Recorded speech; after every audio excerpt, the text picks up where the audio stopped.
émission tey bi daf ñu delloo ci numéro bu fi jàlloon yàgg na am na léegi ay at numéro boobu lu ko indi woon njabootu Ngor Sarr xam ngeen Ngor Sarr international moom ngeen janool ni Ngor Sarr def fi ay kiraama avant muy dem moom en France 86 di atam maillot bi ngeen janool mu sol ko maillot équipe nationale la c'était en 1987 lii contre la Guinée parce que li Ngor Sarr def en 86 ku ko def dem équipe nationale booba Douane ngi en deuxième division en coupe du Sénégal Douane éliminé Stade de Thiaroye éliminé Sidek éliminé Casa Sport teg ci Gorée Jaraaf en demi-finale 2 éditions 2 buts de Ngor Sarr et Jeanne d'Arc en finale 1-0 but de Ngor Sarr 86 boobu mu nekk la première finale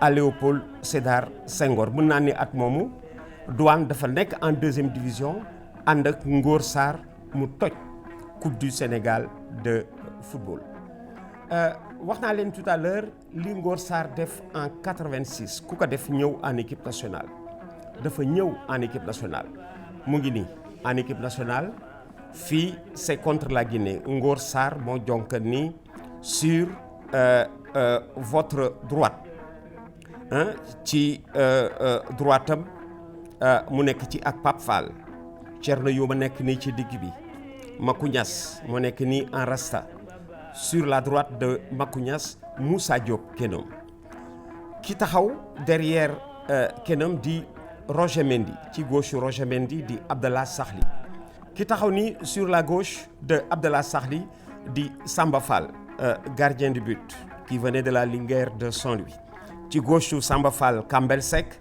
moom it def fi ay yu mag a mag avant muy dem ci wetu Kambel Seck di Boubou Ndiaye Racine Kane moo di capitaine fii contre la Guinée keroog Guinée jël score 4-0 Ngor Sarr ràññeeku ci trop dafa jóge nag Ngor Sarr dem France année boobu dem France ci diggante Laval ak Limoges am fa ay doom Ngor Sarr génn àddina en 1992 la Ngor Sarr génn àddina waaye bi muy génn àddina bàyyi na njaboot gu sew doomam Joachim Sarr ak Alice Sarr di doomam bu jigéen ñu toog bis rakku Ngor Sarr seetsi ma di Ndate Jàmbe ni ma Ablaye Ngor gaañu na waaye bàyyi na njaboot en France njaboot gu sew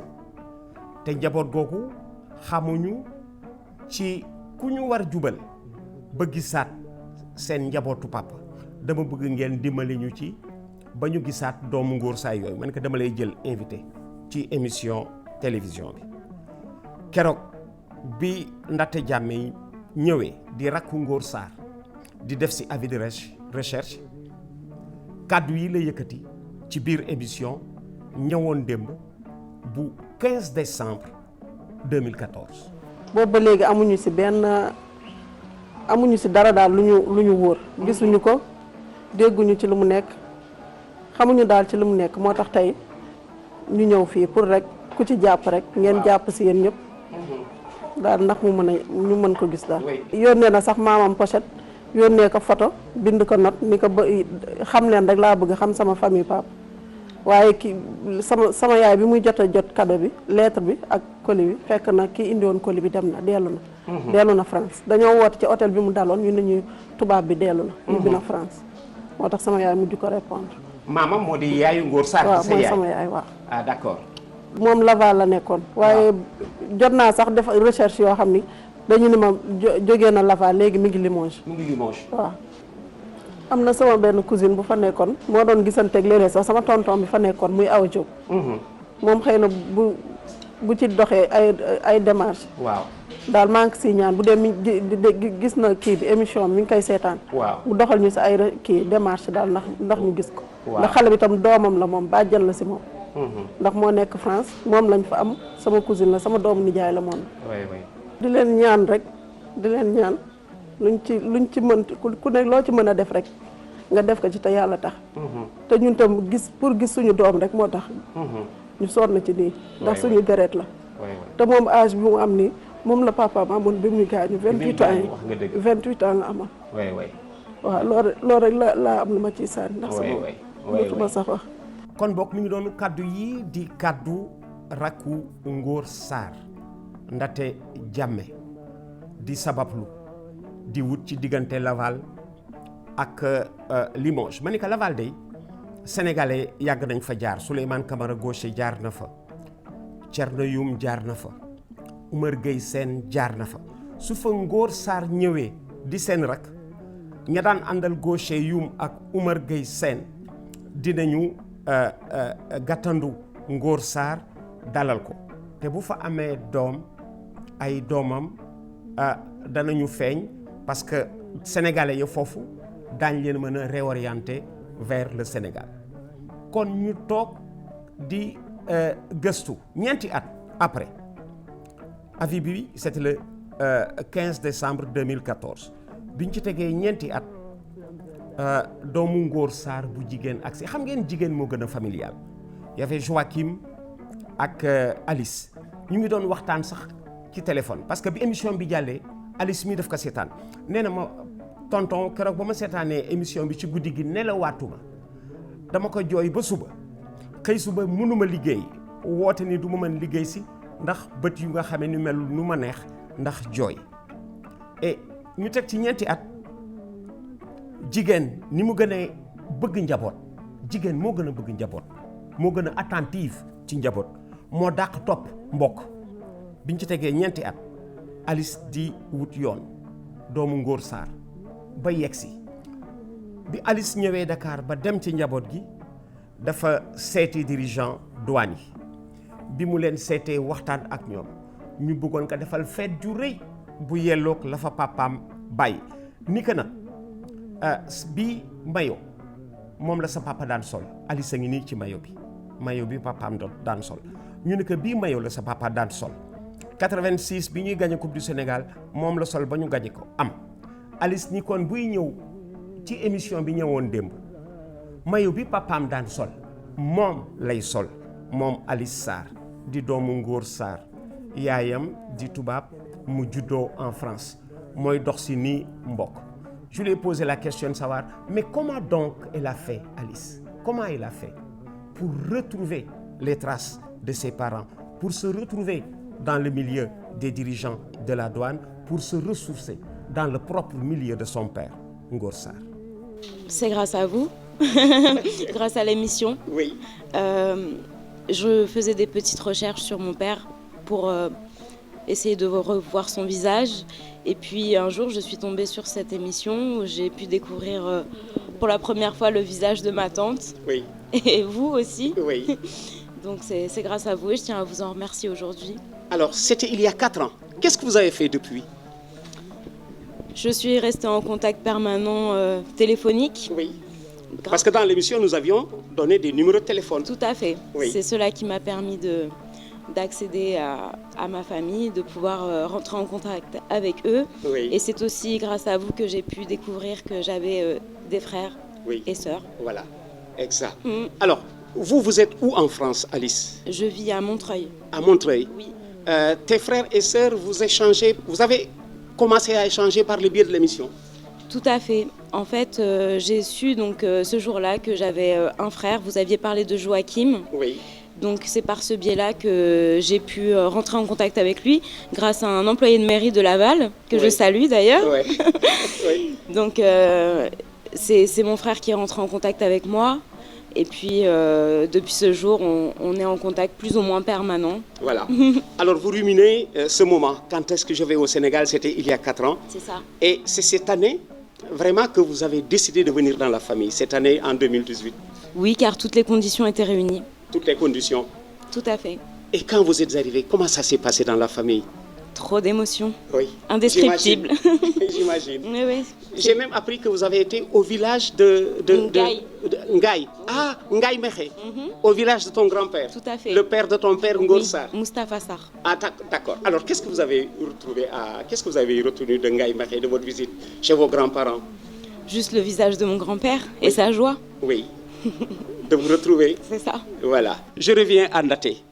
Ndaté, lii ci yow la soqee ko am na tey jii ñeenti at am nga ci mbégte de. trop sax am naa ci mbégte lool sax. waaw loolu mbégte bi moom mënuma ko sax génnee. li may sentir sama xol mënuma ko sax génnee. oui waaw surtout keroog bi la Alice jëkkee woo ni la émission bi la déglu dégg ci ay numéro téléphone daf la woo loo yëg boobu instant. boobu maa ngi togg ndog waaye mënatuma ko woon sax yeggale. ndeysaan. wallaay mënatuma ko woon sax yeggale. ndax kontaan ba pare sant yàlla ak ni mu tànnee muy weeru koor. mu ne moom moo choisir loolu mu doon weeru Ramadan. pour xamante seeg ay mbokkam. est-ce que loolu daf ma touché loolu. weeru Ramadan bi mu ci tànn. oui. pour xamante ak ay mbokkam. oui loolu moom touché na ma loolu. yow sant yàlla nag. waaw sant yàlla bu baax. sant yàlla kay waaw dellu ak di la sant yow ak Moussa Badiane mi nga xam ni moom moo ma jox sa numéro pour ma woo la. wax nga dëgg maa ngi koy sant bu baax Badiane xaritu ngóor la woon. waaw maa ngi koy sant bu baax. alors damay gàttandu ci émission bi kii di xarit di papa di dirigeant Ameth Tine ànd ak douane 30 ans dirigeant Ngor Sarr la woon. Ameth Tine bi ma koy xam am na tey ji fukki at ak juróom-ñaar mu nekk ci affaire douane affaire Ngor Sarr moom la daan dox doomu Ngor Sarr ngi nii bi ñu waxtaanee il y a 4 ans ci émission bi mu dégg ko xuuse France ba fii pour gis ay waajuram Ameth yow Ngor Sarr mag nga ci moom nijaay nga ci moom bi nga koy diriger da nga ko def comme sa rakk comme sa doom lii ngay vivre nii fu mu la dabe yëg naa ni keroog ca stade ba nga déggee Alice di wax ci rajo bi am na lu yëngu ci yow mais lii fu mu la dabe. jërëjëf Ablaye. merci beaucoup dañ lay ñaanal fan wu gudd ak wér gu yaram Ablaye. ndax jërëjëf Tine da ngay def nii mi ngi jokk mbokk kontaan nañ ci lool nag ndax man sama teewaay fii tey dama fi teewal AS Douane dirigeant yu njëkk ya ak dirigeant wu tey yi. wax nga dëgg ndax ñëwoon démb. dirigeant yi ñu ngi fi ba léegi. wax nga dëgg muy ñoom colonel Falilou Diop colonel Gidada Sow. ñoom Xayaar Ñaa ñoom Mbaye Ndoye ñoom Assane Diop ñoom ñëpp bëggoon bu ñu yëgee à travers sa émission que doomu Ngor Sarr mi ngi topp ay tànku mbokkam. ba yegsi ci émission bi. bi leen ko waxee ñoom ñëpp dañ ko rafetlu. ñi fi nekk tey tamit di nekk ay dirigeants di xale di jeune di ay jeunes noonu laa ko mën a waxee. ñu ànd ak ñoom di leen tette ndax jamono yooyu fekk na ñu ci bari si ñoom ñu ngi collège wala lycée. mais ñoom it dañ ci kontaan ba rafetlu ko. ba ñu naroon accueillir doomu Ngor Sarr ca direction des douanes. fa ñu denc salle des trophées yi. fa lañ ko bëggoon accueillir mais ay xew-xewu jamono moo tax ba mujj ñu ko fa defee. président yi fi nekk tey nag di président Thioye ak président Bassirou Ndiaye yebal ma pour ma ñëw teewee ci sa émission gërëm la. ci loolu nga def mais aussi gërëm xale bi nga xam ni. def na ay recherche ba ay mbokkam feeñ. ba ma gisee photo bi ci WhatsApp bi photo bàjjen bi ci WhatsApp bi ak moo ñu xool seen ñaari kanam yi rek. ma ne kii réerul kii mënut a réer. doomu Ngor Sarr réer. waaw ma ne kii mënut a réer. wax dëgg yàlla man mii bi ma ko gisee kanamu Ngor Sarr laa gis. vraiment Ngor nag nekkoon footballeur emblématique ci jamono yooyu.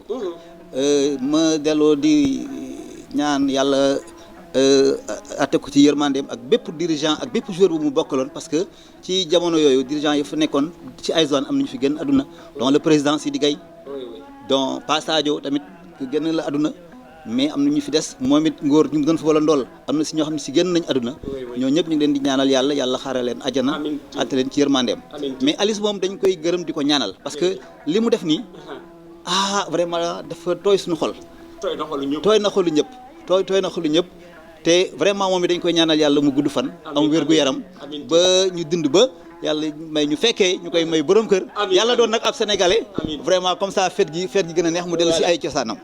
Vous avez entendu les propos de ton oncle Ameth. Il souhaite que tu aies un mari français ou sénégalais, tout ton souhait? Sénégalais. Alors, le mariage va se sceller où? En France ou au Sénégal? Au Sénégal. Au Sénégal. Inch'Allah. Inch'Allah. Vous avez dit Inch'Allah. Vous ne connaissez pas bien votre père. Quand il retournait à Dieu, vous aviez 1 ou 2 ans.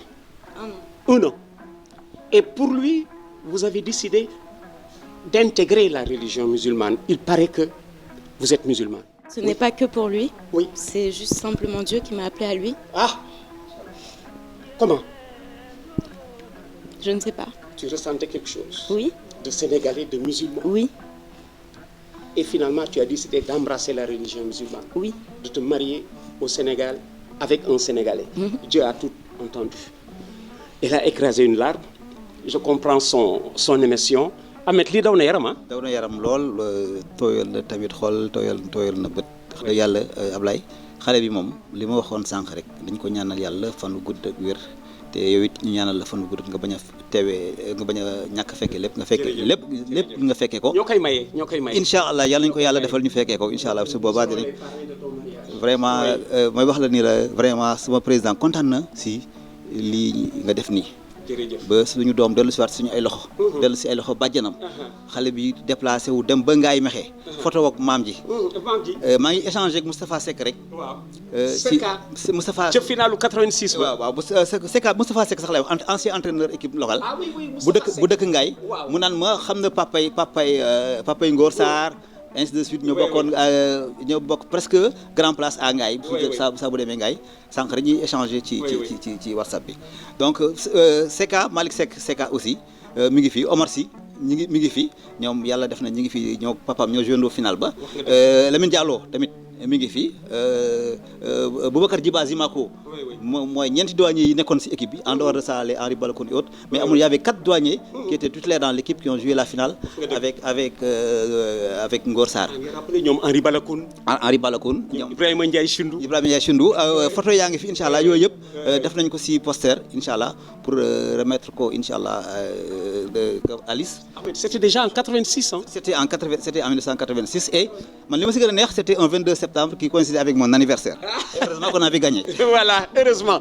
Alors kon boog gis nga mi ngi nii suñu doom lañ doon dalal dafa am émission bu fi jaaroon il y a 4 ans 15 décembre 2014 Ndaté Diamé di jigéenu papaam doon ko wut mu gis émission bi en France topp trace émission bi ba dugg ci biir kër gi fii ci Sénégal ñibbisi ni léegi dugg na ci diine l'islam fekk si ne papaam ci diine ji te borom këram doomu Sénégal lay doon te buñ koy mayee fii lay doon ñu koy mayee fii lañ koy mayee ci biir Sénégal ndaxte di nga dellu si léegi pour tëj émission bi soo waroon Ahmed dafa mel que da nga am loo war jox Alice indi li nga ko war jox Alice parce que dama la gis nga indaale loo xamee ni da nga ko war jox Alice waaw Ahmed Tine mii di ko remettre cadeau yi dirigeant douane la mi ngi ànd ak douane depuis 30 ans nekkoon dirigeant dirigeant papay Alice dirigeant Ngor Sarr mayo bii Alice sol mayo papaam la woon Ngor Sarr Ahmed génne ko ni ko am solal sa mayo papa am sol ko bis bu douane doon finale à la Coupe du Sénégal day jouer hein elle joue avec le numéro de son père tu vas jouer Ahmed lay jox Alice. waaw maa ngi koy remettre benn album boo xam ni Seka xaritu Ngor la woon. oui album bi ay photo Alice ba muy xale ak ay photo yaay ma ci nekk. Alice mi moo nekk ci album bi moom ba muy bébé. Quand il était bébé. Elle n'a jamais vu ça. non Malick Seck Seka. waaw moom la ko Ngor joxoon mu denc ko donc de façon aujourd'hui. mais ce sont les images de son baptême. les images de son baptême. qu'elle n'a jamais vu. voilà qu'elle revoit 26 ans après. bon moom mooy album boobu. oui. donc au nom de l'ASVA et au nom de Seka. oui. ak collègue yu papaam la ñoom Omar Sy. oui. ci papaam yi. oui fexe na moom ba entrer en contact ak ñoom. oui. ba vraiment ñu ngi séjour bi daal vraiment ñu. exact. Elle était en pèlerinage. Je voudrais vraiment les saluer chaleureusement et les remercier du fond de mon cœur. Je sens. Ils ont tout entendu. Ahmed et ça. ay photo la yoo xam ni papaam dafa nekkoon nag joueur bu emblématique ci douane nag. Ngor Sarr. Ngor Sarr mën naa wax di grâce à lui AS Douane dafa franchir benn palier ci coupe du Sénégal boo xam ni bi c'est rare équipe def ko. taseeg 5 équipes wala 6 sax gagné coupe bi. 5 équipes de première division nga nekk deuxième division. maanaam en dehors de Stade de Thiaroye. AS Douane année boobu Gorée la njëkk éliminé 1-0. waaw Gorée éliminé Casa Sport tir au but. waaw éliminé Sidek 2-1. waaw éliminé Jaraaf 2-0 après 2 éditions. waaw 2 bi yëpp Ngor Sarr a ko dugal. te kat xam nga lu mu wax bi mu éliminé Jaraaf ba pare daf leen ni j'ai de la peine parce que Jaraaf laa nekkoon ñu ni ko quoi mu leen si ñëw naa Jaraaf daan naa entraîné Jaraaf mais kenn gisuma woon. voilà donc Aïssane moo ko découvrir le grand public. mu andi trophée bu njëkk ci suñu armoire à trophée. famille douanière yëpp ñëwoon ci jamono yooyu. ñu ngi fàttaliku koo wax Ngor Sarr ci biir cité douane rek ñu tëb koo wax ni Ngor Sarr rek ñu ne doomam moo fi nekk rek da ngay tëb xale ñu fekke woon jamono yi Ngor Sarr. dirigeant yëpp ñoom ci ñoom Mame Ibrahima Ndoye ñoom ñëpp bi ñu ko yëgee dañu pare woon pour ñëw accueillir Alice. lalal ko tapis rouge vraiment ngir service rendu léegi nag président ni ma c'est service rendu à l'AS1 nañ ko remettre ay photo équipe bi papaam nekkoon ak photo finale ba nga xam ni bu muy remettre échanger faño moog capitaine GIA dama xamatu ndax jaxa bi la wala kan la mais photo yooyu ñu ngi fii ak photo douane bi mu joué contre ASEC d'Abidjan ñu gagné ASEC 2-0 fii au Stade Léopold Sédar Senghor. Alice, il s'agit d'images qui retracent la vie de ton père, glorieux père, défunt père glorieux Ngor Sarr. Rien ne t'échappera. Et là, tu as les albums, tu as les photos de ton baptême. Voilà. C'est comme si Dieu avait tout programmé. Merci d'être venu. Ahmed Tine, yow it yàlla moo lay fay. 30 ans avec la douane. Ba Alice dudd ci diggante bi. Ngor Sarr dem tey da nga ko ngénte waat ah. Tey da nga ngénte waat Alice fii ci biir TFM. Yal na la yàlla fay. jërëjëf Ablaye di rafetluwaat rek sa taxawaay ak sa jotaay. di wax ni émission bi yàlla na ko yàlla guddal. vraiment di la doole gërëm di la doole sant. di ñaanal suñu doom ji vraiment mu delluwaat ak jàmm. fekk fa jàmm bàyyi fi jàmm te dellusiwaat nag vacances yu gën a gudd que vacances yu mu fi passé rek. suñ koy mayee lay dellu si suñ koy mayee lay dellu si. voilà il reviendra pour son mariage ndaxte jàmme. yow mi nga xam ne lépp ci yow la soqe ko jigéenu Ngor Sarr toog di xalaat naan waaye man sama doomu càmmiñ li fu ma koy gisee xam naa ni am na fa doom fu ma koy gisee ba nga ko defee en 2014 Alice booba la ko gis di wàcc ñëw ba tey jii mu ñëw looy tëjee. waaw di sant yàlla bu baax di la sant yow di la gërëm bu baax ak Moussa Badiane di sant waa TFM yi nga xam ne ñoom ñooy sama télé daal ñoom laa mës a gëm. moo tax damay toog ba si yàgg man gëm gi ma gëmoon TFM niilul ndax fa laa dem tey ba samay doom feeñ. kon loolu maa ngi si sant yàlla bu baax di ko delloo njukkal. di sant sama borom kër di sant suñu waa kër ñi ma jógee ñoom ñëpp maa ngi leen di sant di delluwaat di sant yàlla bu baax. jërëjëf Diame waa douane ñi nga xam ne tam ñoom it waa dirigeant yi nga xam ne ñoom it bi nu ñuy xamee mi ngi fi ba léegi amuñu jàmm ñu ngi si topp di dox. di ci dox kóllëre ak xaritu papaam yeeg sama mbokk yeeg ñoom ñëpp maa ngi leen di sant. sama waa kër nijaay ñoom ñëpp maa ngi leen di sant. ci ñooñu amati na ngi nii topp Alice ba ci biir émission bi Alice à la saison prochaine. Quand est-ce que tu rentres? Demain. Enfin même cette nuit. Voilà, tu regarderas l'émission en France. Avec grand plaisir. Voilà. Entouré des siens. C'est ça. Et ils seront tous très contents de découvrir ces images et tes images d'enfance que les amis de ton père avaient gardées pour attendre ce jour. Le jour tant attendu est arrivé. Alors dites au revoir aux Sénégalais et aux Sénégalais. Au revoir. À bientôt. Merci. Et merci à tout le monde. Voilà. Merci beaucoup. Voilà. Doomu Ngor Sarr ci émission bi tey jii ñëwoon démb ça fait 4 ans bi ñu koy wut mu teel ñu gis tey jii dagge Ndakaaru dagge France bi ñëw seet si ay mbokkam ñibbisi dugg ci diine l'islam ñibbisi ni fii lay amee kër borom këram fii lay doon te fii lañ koy mayee te nag ñun ñii ñoo koy mayee ñoom Ahmed Tine Xayaar Ñang ak ñun ñii nga xamee ni ñoo doon ànd ak papaam ci équipe bu douane bi ak ci équipe nationale bu Sénégal Alice jërëjëf à la prochaine ñëwoon démb ba beneen